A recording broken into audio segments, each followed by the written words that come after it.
don't have firearms, that means the criminals can walk into my house, rape my wife, kill my kids, do exactly what they want, and I'll basically be powerless to stop it. They say that this is a democratic country. So make it a democratic country. Give the people the right to have guns, to protect yourself. I wouldn't say it's a black and white issue. It's a government versus the people issue. My personal freedom is at stake. South Africa, a society increasingly divided against itself, between the haves and the have-nots, between armed predators and disarmed victims, and between the government and the governed. Now that government is plotting with the gun ban movement, blaming the country's rampant violent crime on individual freedoms. There's no way you reduce the crime rate by taking away the lawful firearms. That's committing suicide. The long-term agenda is without a doubt to disarm the private civilian. There's no question about that. Total disarmament. They want to make South Africa a country where the ordinary citizen will not have a firearm. Reducing gun ownership by passing more gun laws in a country that already has some of the strictest in the world. Now pushing a lifetime limit of one firearm for self-defense, compelling all registered gun owners to reapply, and increasing licensing fees. An open all-out war against private firearm ownership. Our ultimate goal in gun-free South Africa is no guns in private hands at all. That's our long-term aim. Unfortunately, the politician that says that he's got 6 bodyguards that he carries with firearms, no less, that protect him. So yes, normal rules don't apply to him. Normal crime does not apply to him. They must get into the real world. The real world where justice turns a blind eye and crime knows no boundaries. It's happening to you, and it's happening to your family, and it's happening to people you know all the time. And it doesn't stop, it doesn't go away, it just gets worse and worse every day. A fisherman attacked by 2 criminals, one with a record a mile long and armed with a stolen 9mm pistol. That gun was coming straight at my head, and it was going to be used.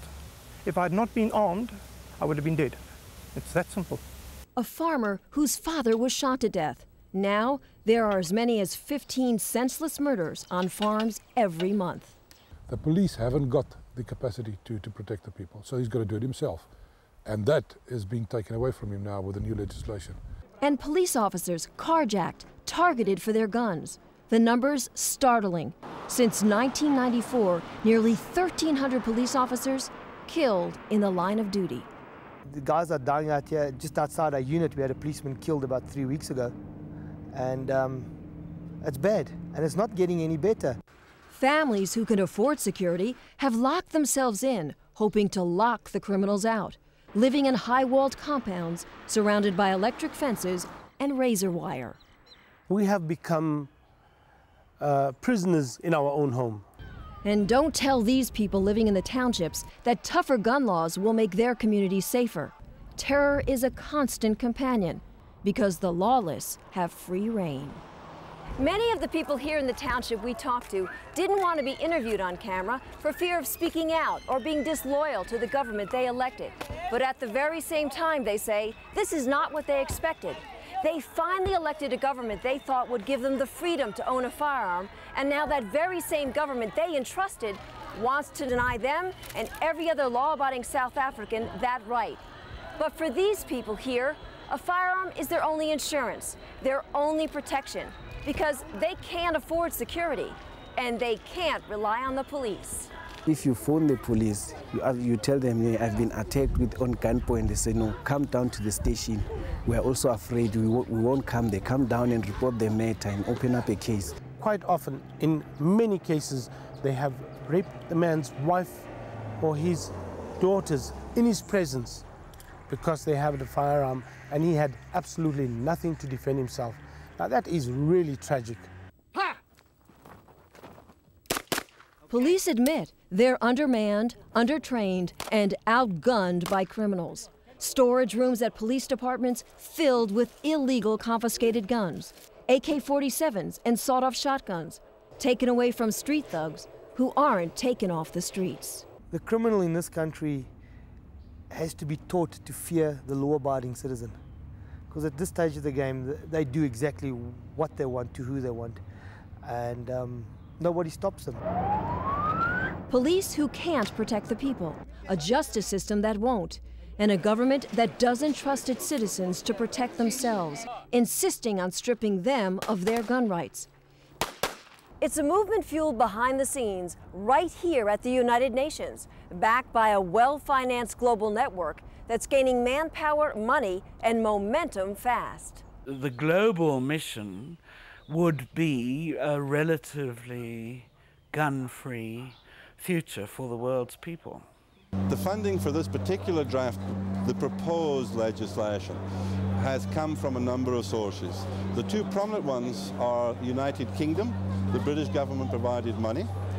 The United Nations Crime Commission provided funding. It's a movement in which South African gun owners know they're not the first and won't be the last. But they're not willing to give up or give in, because they've learned firsthand that a nation's freedom depends on their right to bear arms. If the government wants to take our firearms back, they're declaring war. We're not going to buy into this, and whatever it takes, we'll do it.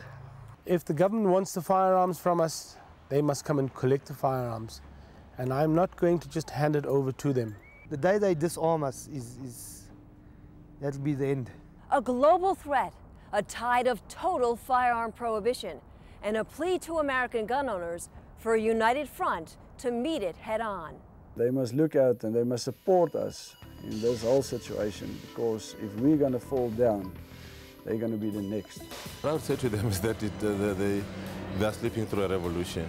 When they wake up, it will also be happening in their own country. In fact, it is happening in the USA. The first steps are already taking place. Wake up, support the NRA, support the people who are fighting for their rights. Guys, guard your guns. Don't let them pass another law. Once they've taken it, that's it. You won't get it back.